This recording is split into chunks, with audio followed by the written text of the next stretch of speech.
Captain Li Shuyuan saw the contrails first, thin white scratches drawn high above his own canopy. He had 4 sabres behind him and a reconnaissance flight to protect. His orders were simple to say and almost impossible to obey.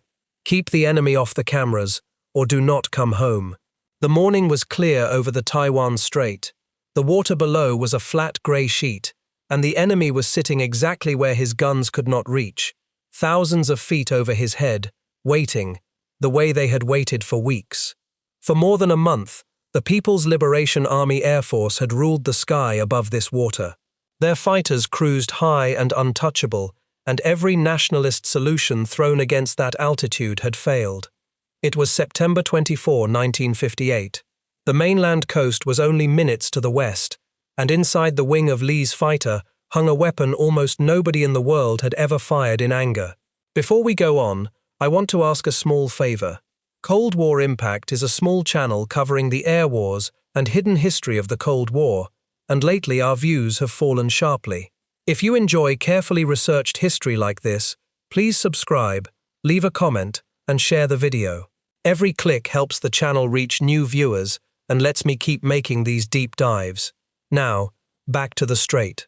To understand how 4 fighters cracked open a 6-week deadlock, we have to go back to the morning of August 23, 1958, when the world's most dangerous strip of water erupted without warning.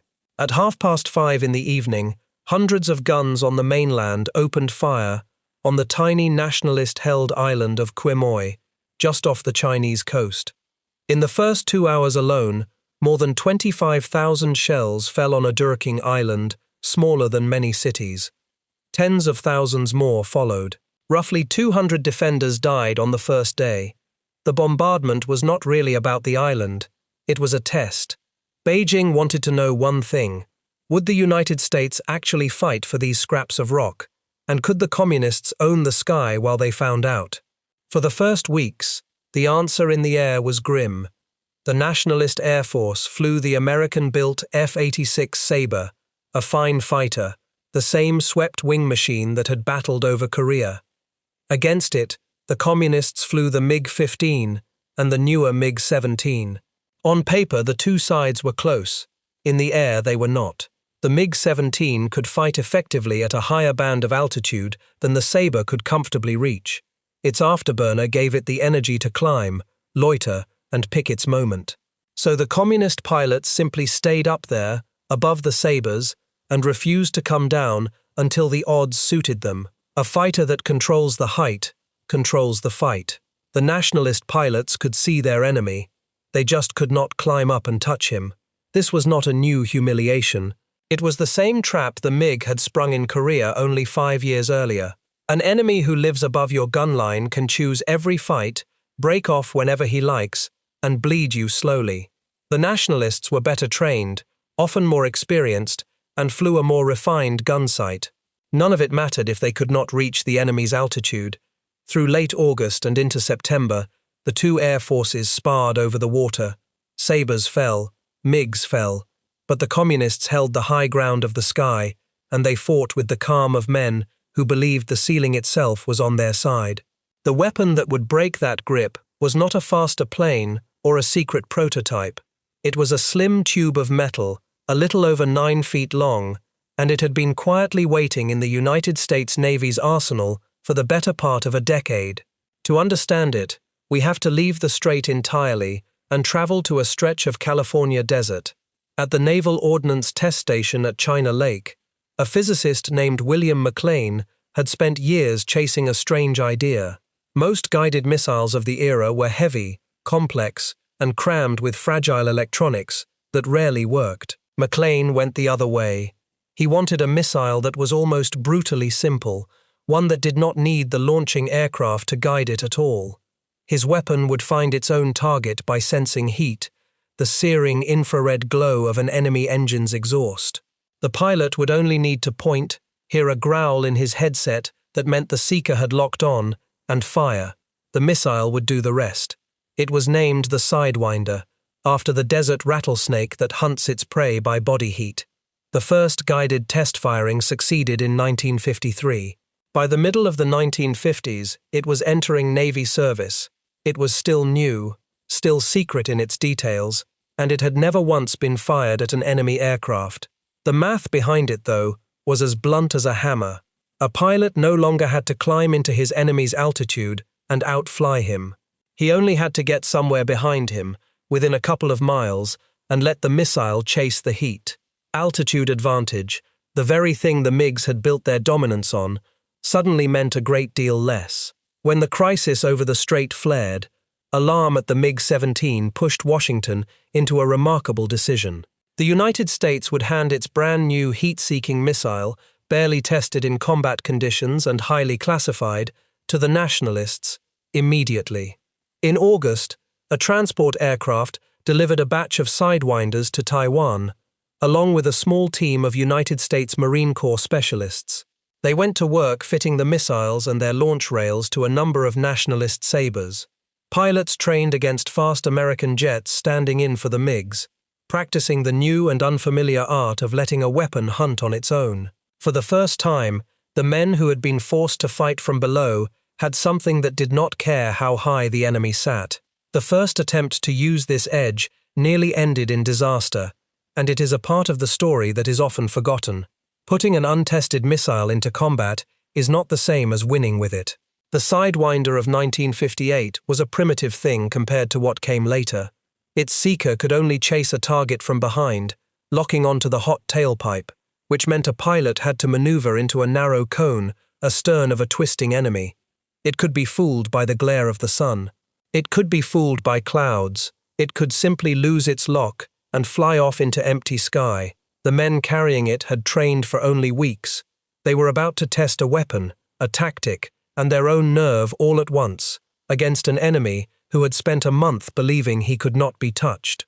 Which brings us back to Captain Li Shuyuan, climbing over the strait on the morning of September 24, watching those contrails scratch the sky above him.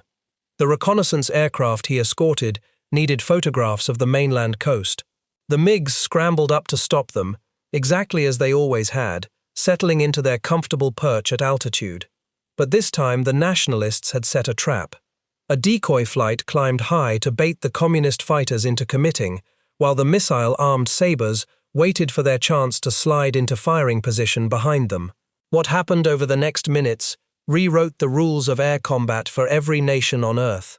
Lee maneuvered his Sabre behind a MiG-17 and waited for the growl in his ears that meant the seeker had found its heat. When it came, he fired. The Sidewinder leapt off the rail, trailing smoke, and ran the enemy down. It did not need Lee to guide it. It simply followed the heat into the MiG and tore it from the sky. A second nationalist pilot, Qian Yiqiang, fired and killed another. A MiG that twisted away from one missile was caught by a third Sabre. A fourth fell in turn. In a single engagement, the nationalists shattered the communist formation. 4 MiGs were brought down by Sidewinders that day, the first aircraft in the history of the world ever destroyed by guided air-to-air missiles, from 6 missiles fired. More fell to guns in the same swirling fight. The exact totals are still argued over by Chinese, Taiwanese, and Western historians to this day, and the communist side admitted far fewer losses than the nationalists claimed. But the essential fact is not in dispute. The age of the gunfighter had just begun to end, over a grey strip of water that most of the world could not find on a map. The shock was immediate. The MiGs' sanctuary at altitude was gone. A Sabre could now kill an enemy even at the top of his climb, because the missile climbed for him. The psychological blow matched the physical one. For weeks, communist pilots had flown with the quiet confidence of men who held the high ground. Now an invisible threat could reach up and find them wherever they hid. The careful tactics that had served them so well, sit high, choose the moment, dive and break away, no longer kept them safe. Over the following days, the air war turned. Across roughly 6 weeks of fighting, the nationalists claimed somewhere around 31 or 32 enemy aircraft destroyed for very light losses of their own, though every number from this campaign comes with an argument attached. The early kill rate of the Sidewinder over the strait was extraordinarily high, helped by clear skies and thin cold air that made enemy exhausts glow like beacons to the seeker. No weapon would ever quite repeat that opening success. But the full reckoning of that September included a twist that nobody on the nationalist side intended. In the fighting around the Sidewinder's debut, one of the missiles struck a communist MiG and did not explode. It lodged in the airframe, and the pilot managed to nurse his crippled fighter home and land with the weapon still buried inside it. What the nationalists had just done was hand their enemy a perfect, intact example of the most advanced air-to-air missile on Earth. China passed the recovered missile to the Soviet Union. Soviet engineers took it apart and copied it almost screw for screw, producing their own version that armed a generation of communist fighters and was sold around the world. One Soviet engineer later said the captured Sidewinder served his country like a university course in missile design. The exact date of the recovery, and even the precise model of MiG involved, are still debated. The outcome is not. The weapon that broke the deadlock over the strait also handed the other side the blueprint to match it. The crisis itself wound down within weeks. American warships escorted supply convoys to Quemoy, and the communists, low on shells and unwilling to fire on United States vessels, eased their bombardment. On October 6, 1958, Beijing announced a halt. The fighting eventually faded into a strange ritual, with the two sides shelling each other only on alternating days, often hitting empty ground. A slow-motion standoff that lasted for 2 decades. The line in the strait did not move. It has still not moved. And that is why this matters now, not as a museum piece, but as a living question. The men who fought over that water in 1958 asked something the world is still asking today. What happens when one side commands the sky and the other cannot reach it? In the year 2025, the People's Liberation Army flew a record number of aircraft toward the island. Thousands of incursions across a single year, far more than the year before.